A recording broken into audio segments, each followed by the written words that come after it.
Welcome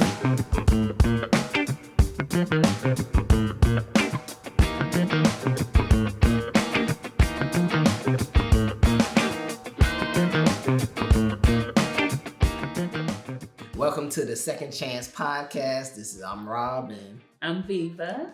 So we have missed you. It has been a while since our last episode, but there's reasons for that. What's the reason that it's taking us so long? We moved. Yes, we have moved. We bought a home, yes. And so that's definitely been a process of moving from where we were to where we are now. Mm-hmm. Taking all the furniture out of one, bringing it to the other, and then figuring out where we want everything to go. Where do we want the artwork to go? Those type things. So man, let's tell them about how did we even find the house? So how'd that go? Because you're better at storytelling than I am, I think. You think I'm a better storyteller? I think so. I think so. What? I think so. You tell stories way better. How did we find this house? You had me driving all over, behind God's back, That's under right. his arm. That's right. Everywhere. Look at this house. Look at this house. Look at this house. Mm-hmm. He ate, slept, and drank house in his phone constantly. Ooh, look at this house. Look at this house. Look at this house. And we had just moved. So I was like, why are we doing this again? Because we done moved twice. That's right. From Charlotte to Columbia. From Columbia to Somerville. To Somerville. And now we moved to here. So we moved 3 times. Right. Since we've been married. Correct. Who wants to pack up stuff and move all the time? Not me. Yeah. But I will say it was a blessing. Yes, it was. Yes, it was. After we drove around. And then he had us looking at this house that had 5 cabinets. All right, so my wife is a gadget girl. You know what I'm saying? I can function with the bare minimum in the kitchen as long as it's got like some stainless steel appliances and an oven. I'm good. Her, on the other hand, spaghetti maker, pasta maker, bread maker, juicer, cold press juicer, this thing, that thing. And so she needed a house with cabinets. And so the first house, I had my mind fixed on something with a bedroom downstairs. That was a big deal to me. Tell them why. Because I just felt like when you get older, you don't want to have to go up the stairs if you don't have to. Not saying that something's going to be wrong with us. I just didn't want to be walking up the stairs when you're older. Like, hey, everything's downstairs that we need, them guests can go up there. That kind of was my attitude. But all of the houses that had the master bedroom downstairs had the minimal kitchen. 5 cabinets. Literally 5 cabinets. And I could have made that work, but not with what you had. We had where we lived, maybe about 15 cabinets? About 20 cabinets? About 15 to 20, yeah. And then that pantry closet. So we had all of that. Right. And still didn't have enough of space. Very true. Because it was a lot of stuff that was stored in a coat closet. In a coat closet downstairs. Right. Right. So when looking at houses, he was like, babe, I got this house I'm gonna show you. And I'm like, okay. So we get up in the house and I go in the kitchen and I'm looking in the kitchen like, what am I supposed to do with this? He was like, well, we can make room for the other stuff. And I'm looking at him like, what? That is true. But then we were in another neighborhood and we looked at, not the neighborhood that we're in now, but we were in another neighborhood. Correct. And we were looking at one home, and then what happened when we walked into one, like the model that we're in now? Oh man. So we saw the house with, so there's a house with the 5 cabinets, and there was another one with like maybe 8 cabinets. Yeah. And I was like, okay, I probably can sell on this 8 because it had like 2 pantries. So like, I probably can sell on this 8 cabinets. So we gonna get I showed her the 8 cabinet house, but I liked the front elevation of the house that we bought. So I didn't know that house even existed until I saw it. And so I was like, ooh, that looks nice. Let's go check it out since we're next door to it. So we walk in and I'm ahead of her. So I get into the kitchen first. And when I see the kitchen, I say, God, I don't let her see this with this kitchen. That's a wrap. I go ahead and cancel that other bedroom. I cancel that. So she comes around the corner. Well, I came around the corner and was like, oh my goodness, this is it. Yes. This can hold everything. We don't have to worry about putting anything in storage. Mm-hmm. Now, do I use everything though?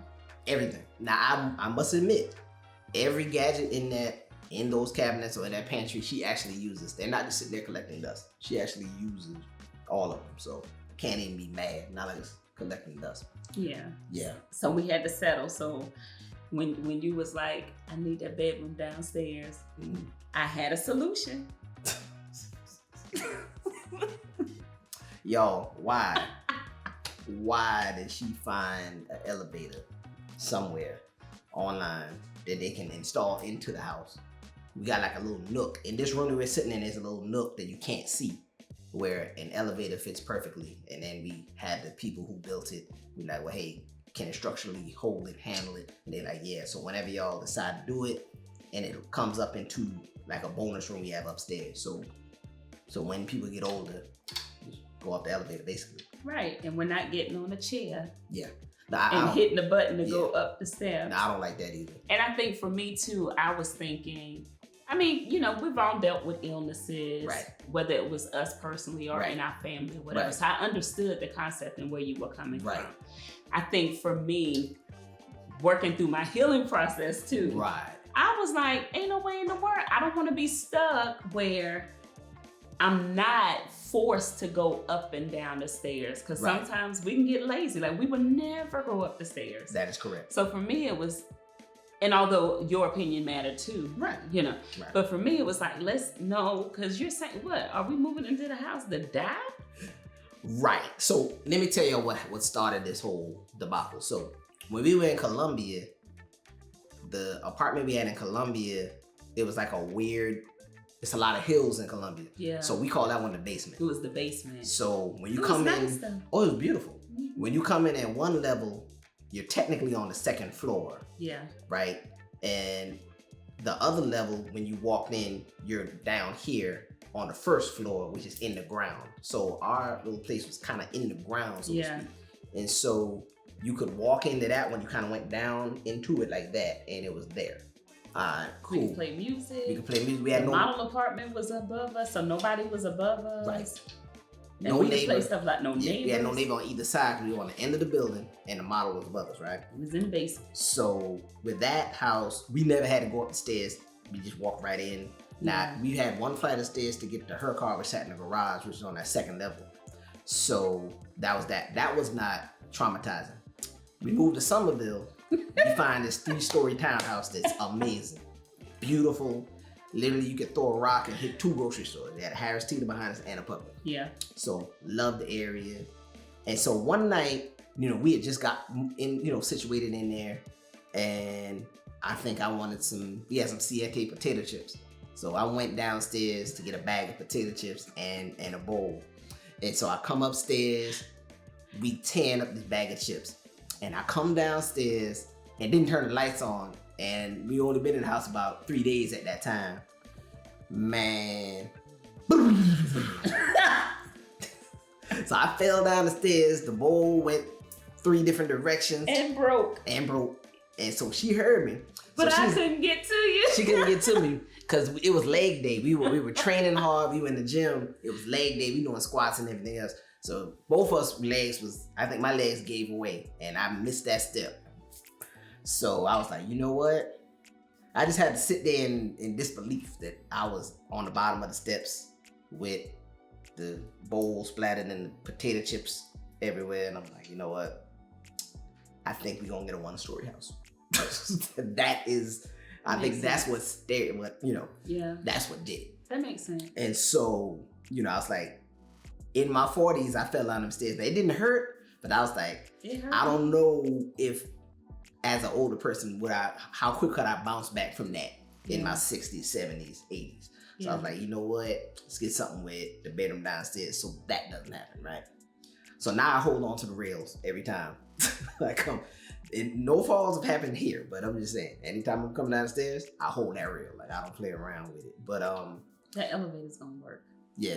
So let me ask you this. So as a believer, because I'm a believer, you're a believer. So as a believer, you know, it's kind of, because it's like, okay, you're taught to plan for the future. Yeah. From, you know, a worldly perspective. plan for the future. From a faith perspective, you want to believe that you're going to be healthy when you're older. So you want to, believe that and stand on it. So, like the car I had prior to it getting total loss or hit by somebody who hit me and wrecked it. That car was very low to the ground. And I was like, all right, maybe we need to get something higher because we're getting older. And so you start thinking, I do this because you're older. Do that because you're going to be older. Do that. And before you know it, you put yourself in a position where you're real lazy, where you're not exercising your legs or going up the stairs, like you said. And so that was something that I was like, you know what? Now I'm kind of walking in fear because I done slid down these steps the other night. Yeah. So that was something I had to come to grips with. But I get it. I mean, I completely understand it. Age is real. Like, as long as we live here, we're gonna get older, you know? And unfortunately, sickness may happen or diseases, may happen. So I agree with you 100%. I think if we would have found everything that we were looking for, we would have had a one level. Right. If we could have found if we found everything that we needed, because we needed a lot of space for the things that that we had, right, and for the couples that we knew that that we host when they come that down. we would host and things of that nature. So I agree with you wholeheartedly with that. My hands are ashy. I agree with you wholeheartedly with that. So let's tell the story about how we found the house. So we went to one neighborhood that had similar houses.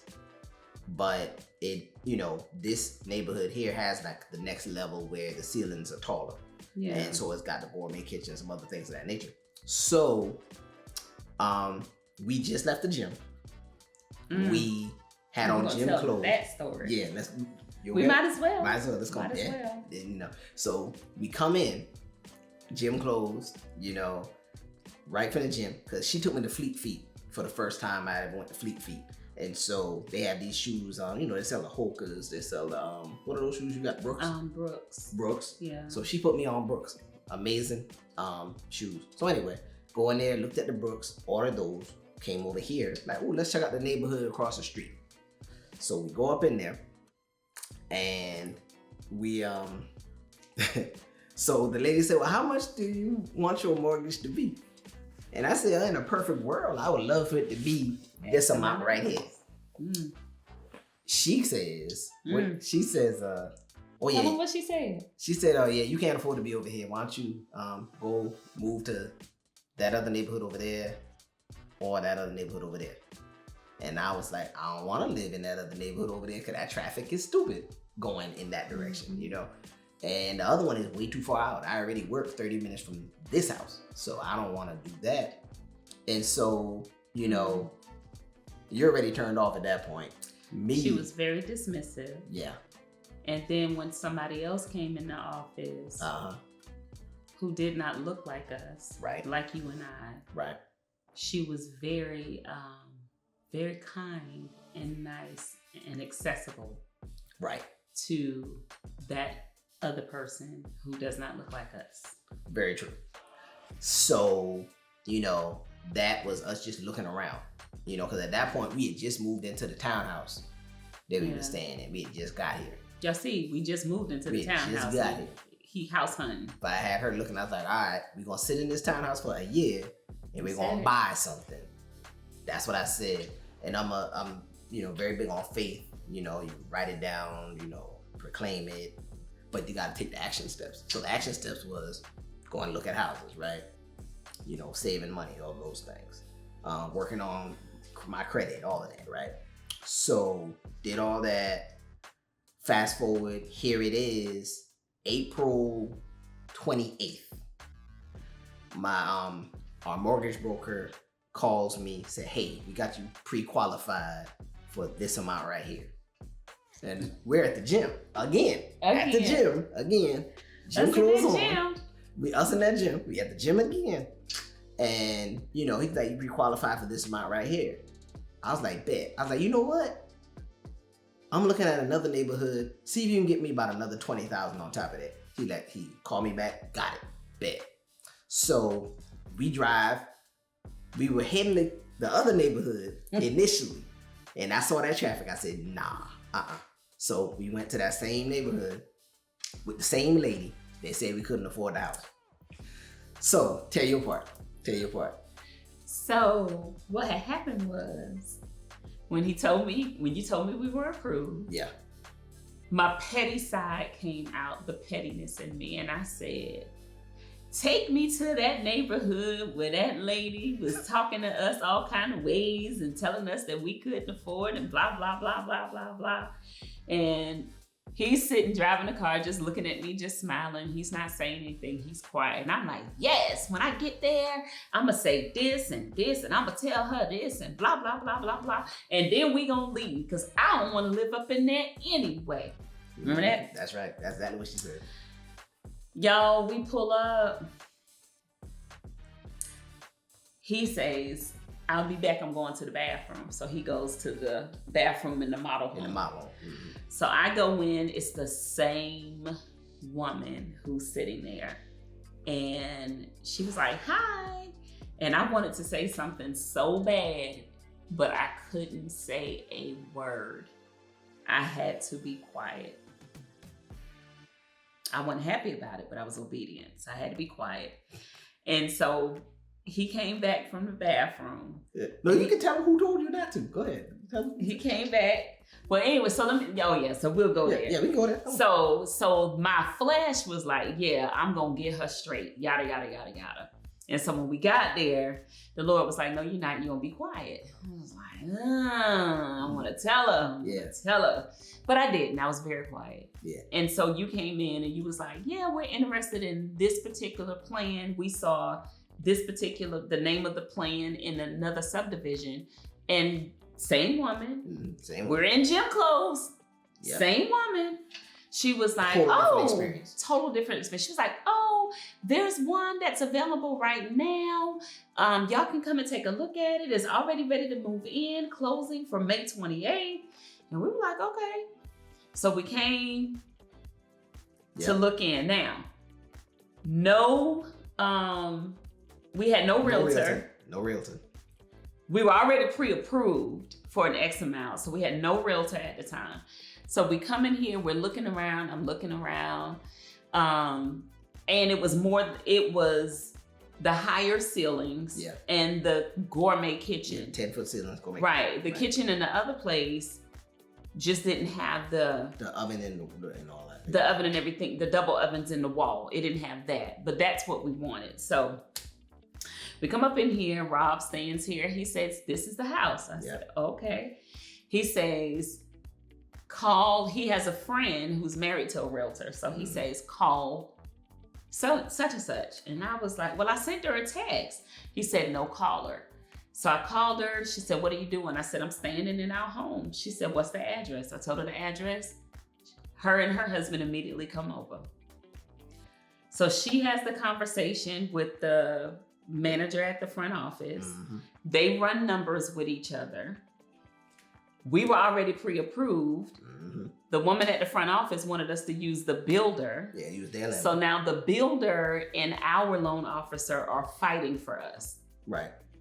So we're just kind of sitting back and letting them do it. Do what you do. And so they fought for us, and the builder won. Yeah, the builder, because such a big company, they could give us financially, they could give us a better interest rate, take more money off the house, just move all the numbers around to make it work, right? Yeah. And the crazy thing is, during the process, even though we did not go with our original mortgage broker, they showed the builder, the company, how to qualify us. Yep.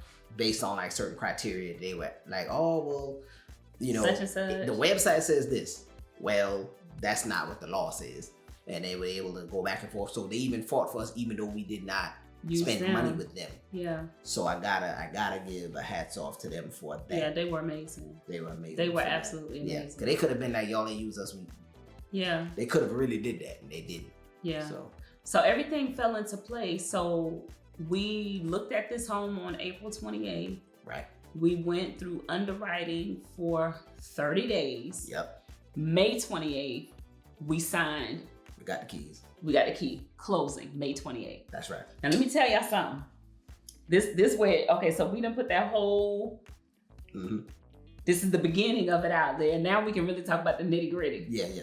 So in the process of that, so it was 30 days. And so we had to do all type of stuff the underwriter was asking for. Right.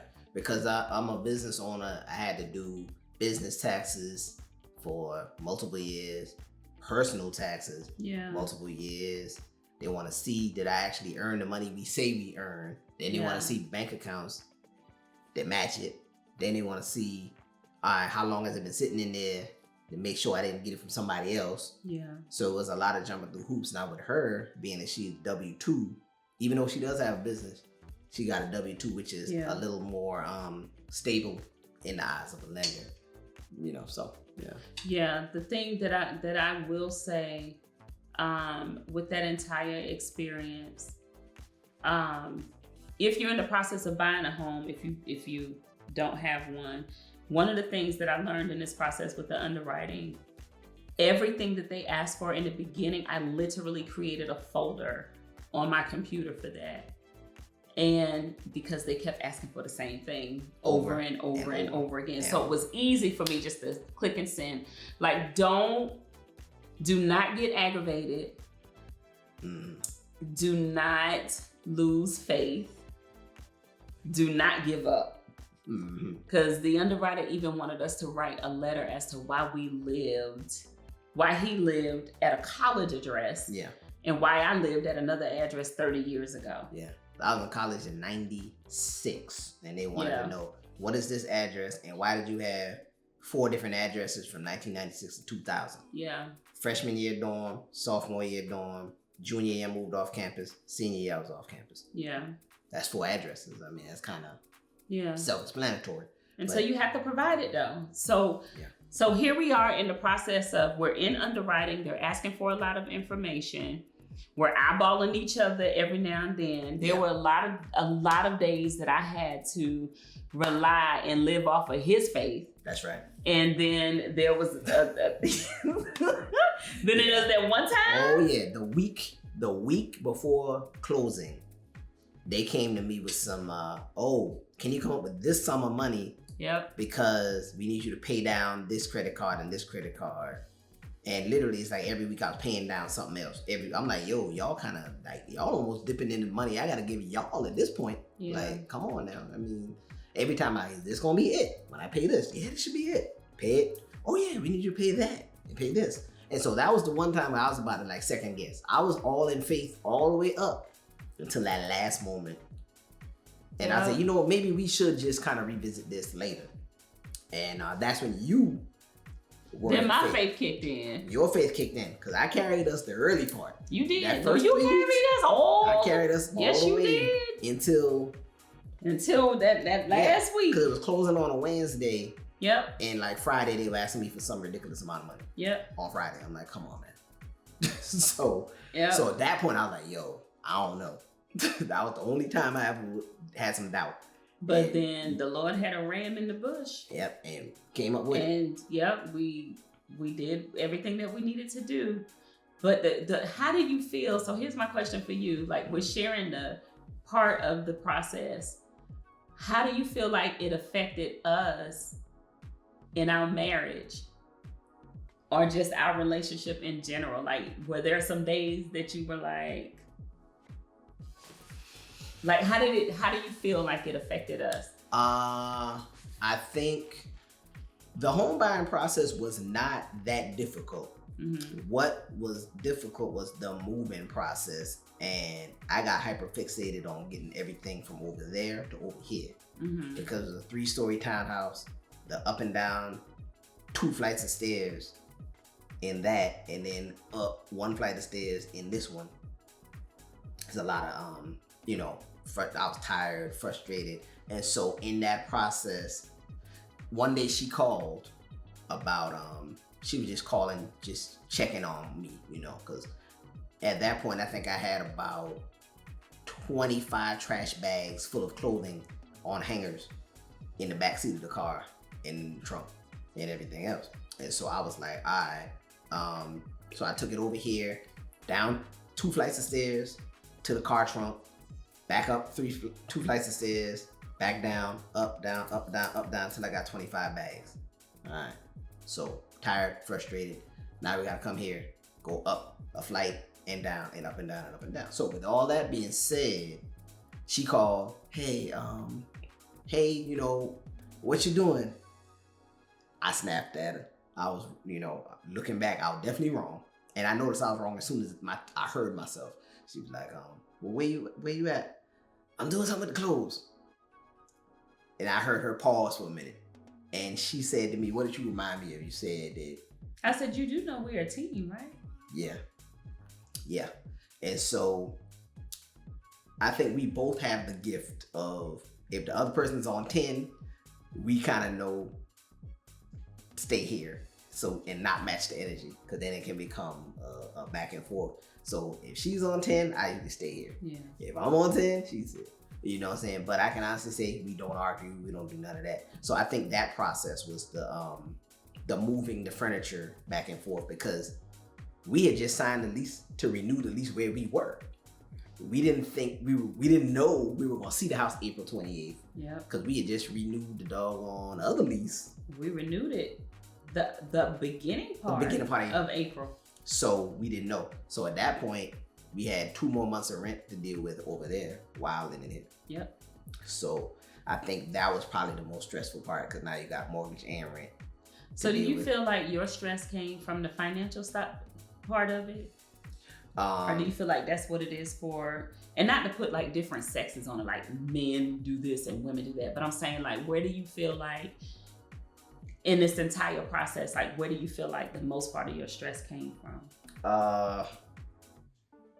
That moving part, because I saw what a toll that move from Columbia to Charleston took on you. No, from Charlotte to Columbia, that one took a toll on you, right? Yeah. So I made sure I hired movers for move from Columbia to Charleston or Somerville, if you will. Yeah. And I want to make it, even with that one took us a little while. So I was like, all right, I'm gonna make this one as easy as possible. So I just went super focused on get all the stuff over here so she have less stuff to do. So it'd be less stressful for her. And so I think that's where my stress mostly came from. Wow. Yeah. That's the first time you shared that. Mm-hmm. Well, I appreciate you concerned about me. Mm-hmm. Yeah. So what he's referring to, so we had a lot going on. Mm-hmm. I was diagnosed with a disorder. And so packing, like when we pack from Charlotte and we pack from Columbia, it's a lot with the tapes and the boxes and all that stuff. And so it took a toll on me, and moving stuff. Right. It took a toll on my body. So this time when we moved, I was like, I'm not packing not one box. I went to Aldi's. Shout out to Aldi's. Yep. Went to Aldi's and bought all these bags for 99 cents a bag. And we literally, everything that we could carry that we didn't have to have the movers carry. So we, like all of the kitchen stuff, our clothes, the televisions, except for the one that they did bring and they broke. Our paintings, like everything we bought those things because we were only like 12 minutes down the street from. Right. So we brought those things over and we used the Aldi's bags. And so I want to say the way that you were moving, like I'm very appreciative of that, because I saw that, but I didn't know that was a stressor for you. Mm-hmm. Yeah, I just wanted to make sure you was all right in that process, you know, because I saw what the other one did. That's all right. We're not gonna repeat that. So let's find a way. I'll take most of this. You know, I'm prior service military, so I can handle this back and forth. So I did that, and and that was kind of where I was. So that, and the addition of dealing with the rent and the mortgage at the same time. So it was financial for you too. That was a stress. A little bit of both. A little bit of both. Yeah. That makes sense. Yeah. That makes sense. Yeah. Okay, so for me, I think my stressor was, and I'm still dealing with it because, you know, we're still moving in and getting everything still getting situated. the artwork up. You still doing this, right? painting TVs, whatever. Right, and then I work from home. Right. So just still being able to put things in order because I operate out of order. So it's like things are out of order except for the kitchen. The kitchen in order. Kitchen's all in order. Kitchen in order. Kitchen and the bathrooms are in order. But because I work in my mind out of order so much, I think my stressor was making the house a home. Right. And not being able to really do it the way that I want it done. Yeah, and then I know we can't get it done overnight because there's so many things that we can do, and our dreams are so big with some of the things that we want to do. With the house, Right. So of course we got stuff written down, what we want to do, and time frames and all of that. But making sure that it's a home, so when you walk in, it's that safe haven. Right. You know what I mean? It's that peaceful place. That's how I always looked at home. Like, right. And especially for you, like being out in the street and at work and barbershop at the barbershop, like when you're cutting hair, you're listening to your customers and your clients and all of those things. That's so much weight that you carry from off of them. So in my mind, I need home to be that place where you can and bring it down. Right on. You know what I mean? Yeah. So I think that's where some of my stress was. So what I'm hearing is your stress was making sure I was good, and my stress was making sure you were good. That's correct. Yep, that's it. But what happened in the long run is, and you and I both had this conversation probably about a week or so ago, or it might be a little longer, we didn't get the opportunity or make the opportunity to embrace the blessing that we had. Right. i.e. this home that we got in a 30-day time frame. Yeah. Because we were so focused on making sure we had everything else done. Right. We gotta get the fence put up. We gotta do this. We gotta do this. We gotta do this. So we never took the opportunity. Well, before now we do. Now we to embrace just the blessing itself. That's true. You know. That's true. Yeah. How do you feel about that? That's very accurate. Now I'm at a place where when I get off from work, man, look, if somebody cancel their appointment, I'll be ready to reschedule everybody till the next day. Look, hey, can you come tomorrow? Can you come tomorrow? Can you come tomorrow? I'll be ready to go home. I'll be ready to just go home. At the townhouse, I like to come home also, but here, man, please, I'll be home 4 o'clock. You like coming home? Yeah, I'll be home. Yeah. Oh, look at Robert. Yeah, I'll be home. So, yeah. So I'm thankful. So yeah. So we shared some of this story because we want to encourage other people. Like, don't give up. If home buying is your dream, stick to it. Stick to it. Matter of fact, we can do some name dropping. Real estate agent, we used Roz Parker. I forgot what company, but Roz Parker. We'll put it in the show notes. Originally, mortgage wise, we were going to use Gavin Abraham and LaShawn Abraham. We're going to use them. So look them up. Gavin and LaShawn. We'll put their information in there. But we wound up going with our builder.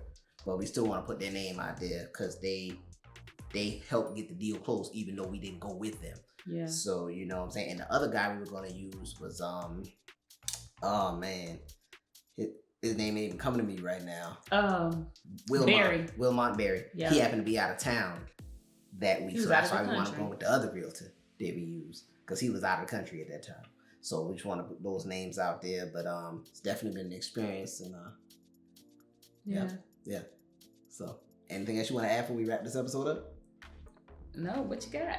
I think that's it, man. We just want to encourage y'all, let y'all know that it's possible. You know, for those that are thinking about buying a home, you know what I'm saying? Like I said, you know, we both have been homeowners in previous marriages, and now here we are. You know, every time if you get a divorce, you're rebuilding your life all over again, and so just letting you know it's possible.